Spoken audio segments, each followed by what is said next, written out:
I used to think love was unbreakable, that when two souls found each other, when they stitched their dreams into one fabric, nothing could tear it apart.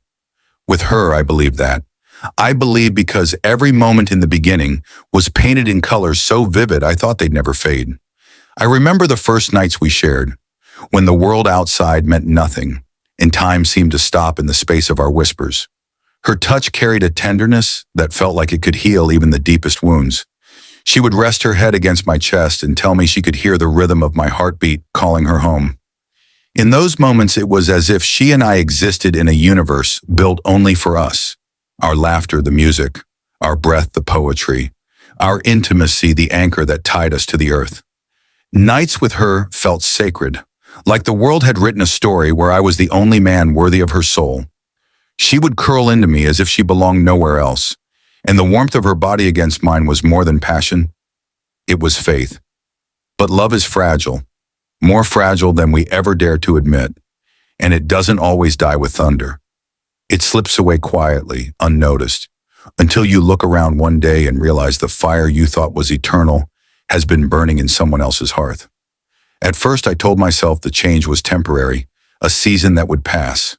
She grew distant, claiming exhaustion, her lips brushing mine like a formality, her body lying beside me, but her spirit wandering elsewhere. I wanted to believe her. God, I wanted to believe her.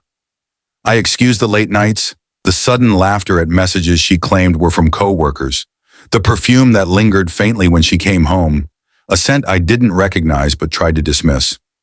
I called it stress. I called it pressure. I called it everything but what it was, the slow unraveling of the vows we had once spoken under the stars.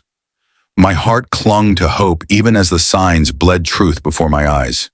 And then came the night when all illusions shattered, when the love I thought we still shared revealed itself as a ghost, when her heart, her passion, her intimacy, the very soul of her nights was not with me anymore. That night is etched into me like a scar that will never heal.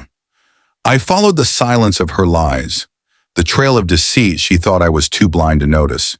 She said she had a late meeting, another endless evening of work, but her voice cracked when she said it. Her eyes darted just enough to betray her, and something inside me snapped. I drove, I followed. Not because I wanted proof, deep down I already knew, but because part of me still clung to the madness of hope. Maybe she really was tired, maybe she really was still mine, but when I saw her, my world caved in.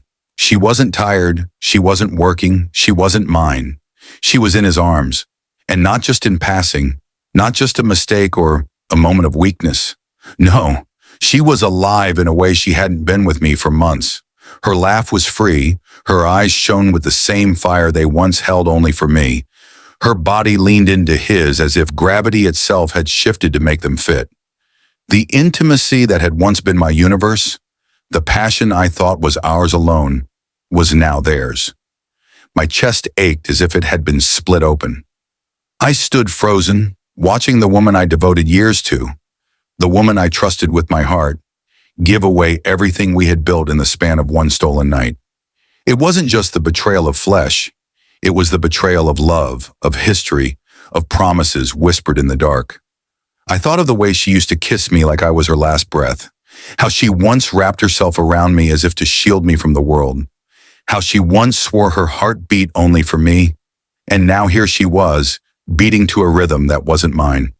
Her night was filled with passion, with fire, with the kind of intimacy she no longer shared with me. And I was left standing in the shadows, stripped of the illusions I had lived under, gutted by the truth that, while I was waiting for her to come home, she had already left me long before.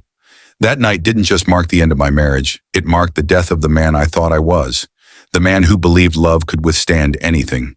Her night was not with me, and maybe it never truly was.